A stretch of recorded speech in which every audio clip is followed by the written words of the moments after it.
सुप्रभातम्। श्रीशेषशैल गरुडाचल वेङ्कटाद्रि नारायणाद्रि वृषभाद्रि वृषाद्रि मुख्याम् आख्याम् त्वदीय वसतेरनिशं वदन्ति।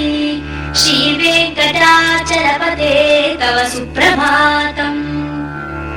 सेवा परा शिव सुरेश कृशानुधर्म रक्षो गुणाथ पवमान धनाधिनाथाः बद्धाञ्जलि प्रविलसन् निज शीर्ष देशाः। श्रीवेङ्कटाचलपते तव सुप्रभातम्। धाटी श्रुते विहगराज मृगाधिराज नागाधिराज गजराज हयाधिराजाः स्वस्वाधिकार महिमाधिकमर्थयन्ते। श्रीवेङ्कटाचलपते तव सुप्रभातम्। सूर्येन्दु भौम बुधवाक्पदि काव्य सूरि स्वर्भानुकेतु दिविषत्परिषत् प्रधानाः त्वद्दासदास चरमावधि दासदासाः।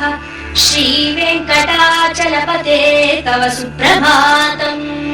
त्वत्पादधूलि परितः स्फुरितोत्तमाङ्गाः स्वर्गापवर्ग निरपेक्ष निजान्तरङ्गाः कल्पागमाकलनयाकुलतां लभन्ते।